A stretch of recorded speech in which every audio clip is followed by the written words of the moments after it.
Welcome back to CFO Weekly, where we're talking with financial leaders about how to build efficiency in their teams, create time for strategy, and ultimately get results. This podcast is brought to you by Personiv, the trusted leader in finance and accounting outsourcing for over 30 years. See how Personiv's customized solutions can help you streamline your operations with teams that start as small as one. Visit the website at personiv.com to learn more. I'm your host, Megan Weis. Let's jump right in. Today, my guest is Manny Skevofilax. Manny is a consultant and speaker that helps business owners to make more money by successfully navigating the challenges of growing their businesses profitably. Since 2003, Manny achieves extraordinary outcomes for his clients by using his experience in strategic planning, financial statement analysis, operations, organizational development, and team building. A Baltimore, Maryland native, Manny earned a Bachelor of Science in Business and a Master of Science in Finance from the Merrick School of Business at the University of Baltimore.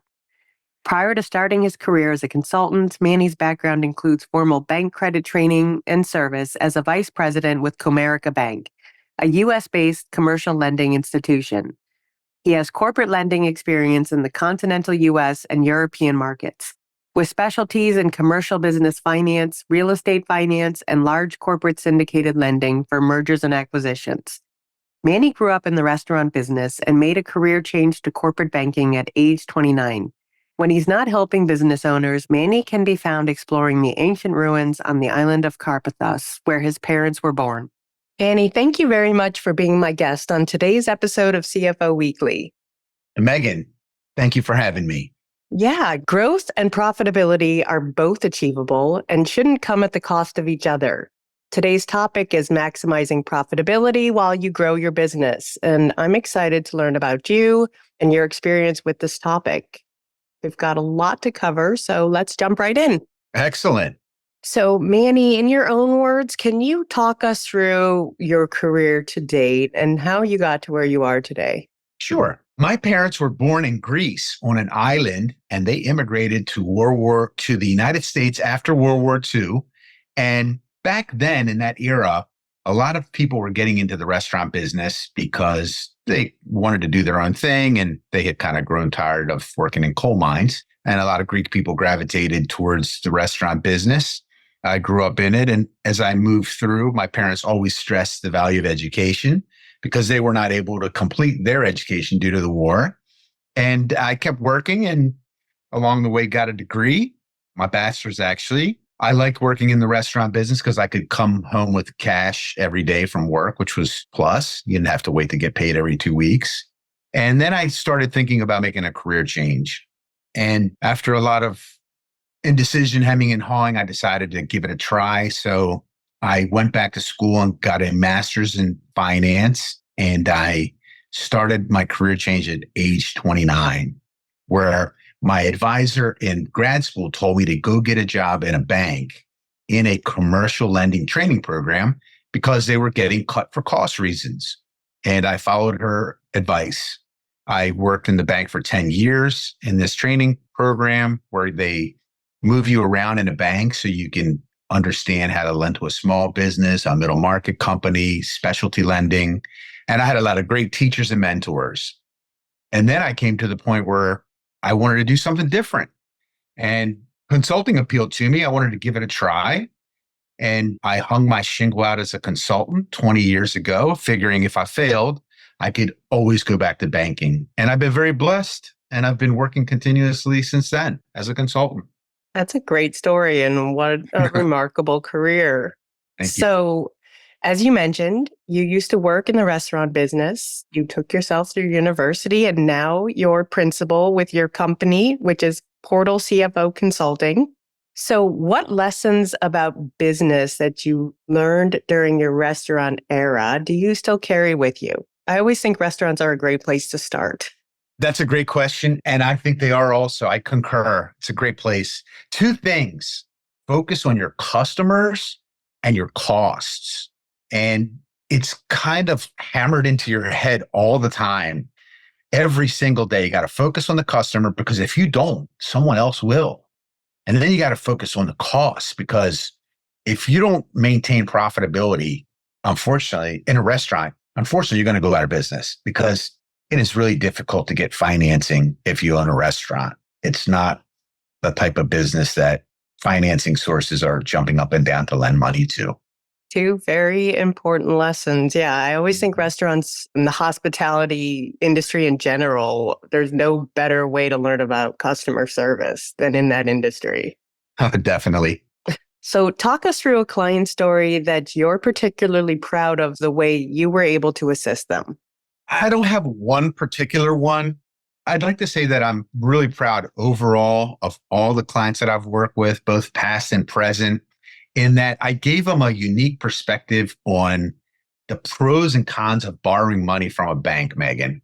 They were able to become more disciplined because I came at it from a different angle where I grew up in the restaurant business where it was tough to borrow money. Then I went and got trained as a corporate banker and I learned the ins and outs. And I said, look, try to be really careful when you borrow. There's nothing wrong with borrowing. Just make sure that you're doing it for a good reason. And I'm very proud because I had to convert just about every client to being more judicious with borrowed funds. Especially these days when capital is so expensive. Yeah, it's certainly changed over the last year, hasn't it? Absolutely. I'm ready for the good old days.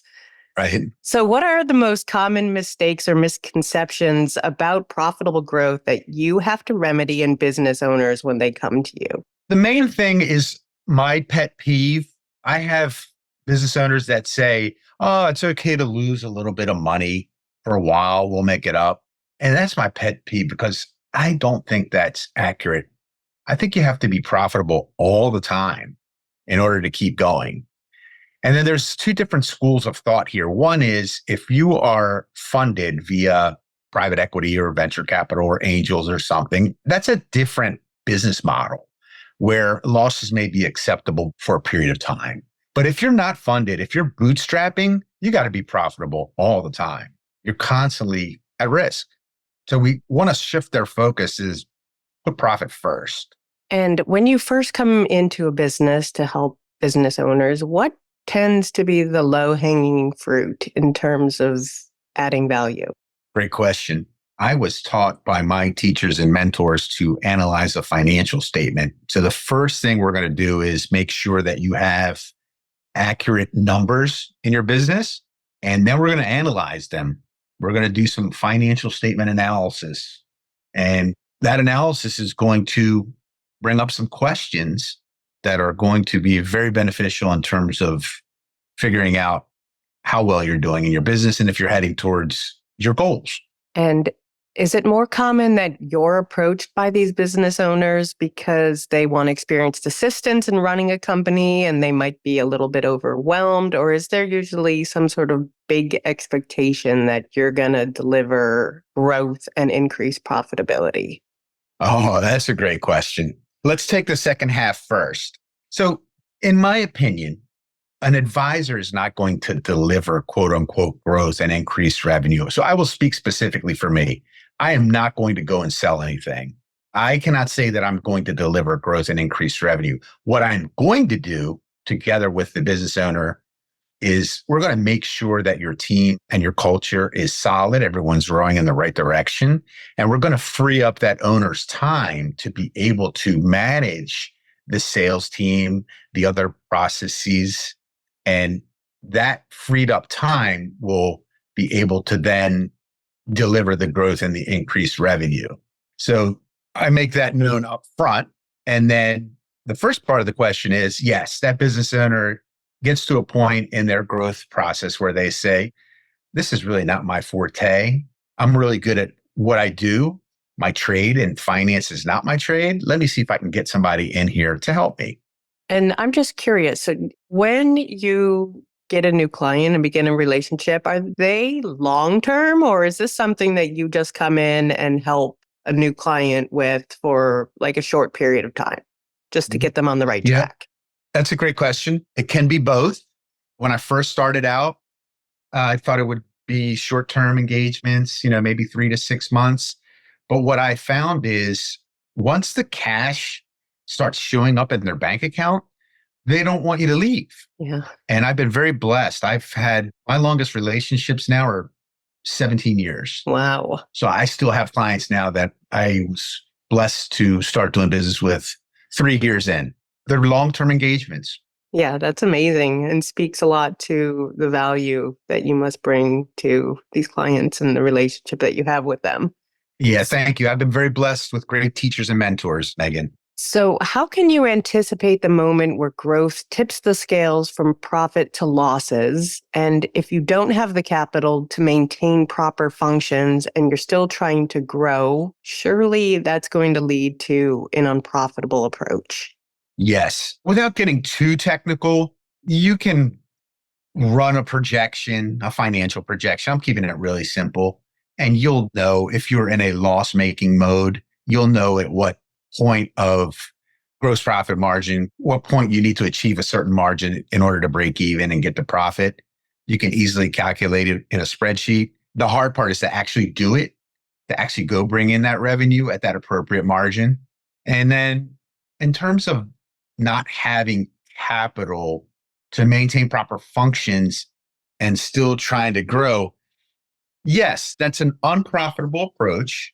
But I would like to say that if you have outside funding, that is actually kind of anticipated from the beginning. So I'd like to say that in my opinion, it's doable. But if you're not, if you're the typical average bootstrapping business owner, then that approach is not going to work. You're going to have to make changes to maintain the basics, stay profitable. And then as you retain profits, then you can start to grow a little bit. And I'm curious again, but is there a point of no return? And if so, how do you know if you've gotten there, or can every business be turned around? Oh, that's a good question. It depends. It depends. In my experience, as human beings, we don't want to immediately reach out for help if we have a problem in our business. What I found is that certain business owners started sustaining losses for whatever reason. That could be completely, like, let's say COVID, it came out of the blue. And all of a sudden, the government was making decisions on whose business was essential and whose wasn't, and forcing you to close. So if you are able to spot a negative trend before it really takes root, then you can turn that business around. Unfortunately, if you go past that point where you're getting some serious constraints on your cash, to answer your question directly, you're not going to be able to turn it around. Yeah. So my point is you got to take action early.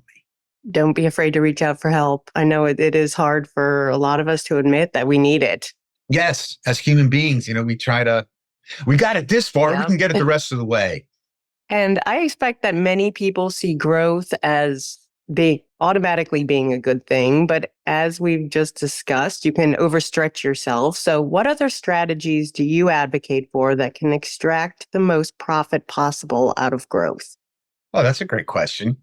I always start with, you have a business here and everything's great. Let's see how we can tweak what you have. And what I was taught was to mine, M-I-N-E, mine the hidden gold inside of that business. So look around. You can look at it from the cost structure. Every expense that you're incurring, is that leading to revenue? And if so, is it reasonable? Are you making the bang for the buck? And then you look at your clients the same way. I have certain clients perhaps that I'm making more money on than others. So you can take that approach and look internally first. And we might have already covered the answers to this and what you just said, or maybe in the question I had about the low-hanging fruit. But what are some of the most frequently missed opportunities by business owners? What do you see that they don't see as far as growing their business and creating profit? The business owner is under so much risk, Megan, that they don't want to change. There's a lot of pressure. You've got your employees, your most valuable asset to take care of. You have the rule of thumb that for every employee on your team, 10 people rely on that employee. That can be turn into a pretty big number, a lot of pressure. You have your own family that you have to take care of. And in my experience, it's been that, hey, this is the way we've always done it. So let's not change. We're not interested in taking a different perspective, taking a different look. And if you can get in there and help the business owners to understand, you know what? Just take a look. I have an interesting story. So years ago, I was referred into a client, and this person got their business 90% from the yellow pages and 10% from referrals. And it was a significant expense every year. And I looked at his financials and I said, you know what? You're not getting the bang for the buck. And oh, by the way, if I was at my parents' house and they said that they needed your service, I would whip out my phone, go to the internet and find the nearest person and start making some calls, get my 3 estimates. I said, if indeed they had the yellow pages inside the house, nobody would look at them anymore. And the customer was astonished. And it took a while to convince him that he could get 10 times more return on that expenditure while at the same time spending 10 times less. So I'm sure you must kind of, I don't want to say fight, but I guess sort of fight your clients to change their ways. How is it that you go about getting them to trust you and ultimately to make these changes that are required? One of my dearest friends calls it a spirited debate. You know? So yes, there are a lot of spirited debates, and it just takes time to be able to get there. Like I said, the first few recommendations as they show up as cash in the bank account. So suddenly you show up on the scene and a few months later, the cash balance is higher. Then you start building some trust. Yeah. And then you have to gently, it's not easy, first of all, because you have to go in there and tell somebody something about their baby. Yeah. They're like, hey, I've been in this business for 20 years. Who are you? Where did you come from? I've done just fine without you. So if you can build the trust early, then that'll lead to the opportunity to have some spirited debates, Megan. I like that. I like that term. So efficiency of business operations, that's usually a good way to increase margins. How useful do you find tools like automation and AI in that regard? Is that something you preach to your clients or? I love efficiency of business operations. It's in terms of using it to increase the margin. I absolutely love that. I preach it every day. The part that I don't know anything about yet is the AI piece. Yeah, me neither. So, for example, in my career, when I started, I used to have to take these cards that I was punching out at a computer and take them over to get compiled in a mainframe. That's how it used to work when I was in school. And I've been able to watch all these changes in my career. And I really think that, again, AI is really excellent at writing blogs, you know? And apparently, I was just talking to some of my younger relatives that are in college, and apparently there's other tools that a professor uses to make sure that Manny didn't use AI to cheat on an exam, which I didn't know until 2 days ago, right? So I found that interesting. So I really don't know, but it sounds promising. And I really feel in my gut that this might be the most dramatic impact of all the tools, email, video conferencing. It might be the most dramatic tool that we've ever had. Yeah, I was born in the 70s. I can't give you. And yeah, seeing like the technological changes during my lifetime has been like, it's been dramatic. It really has. And to think where we might be in 5 to 10 years is almost scary. Yeah, I can't do my job.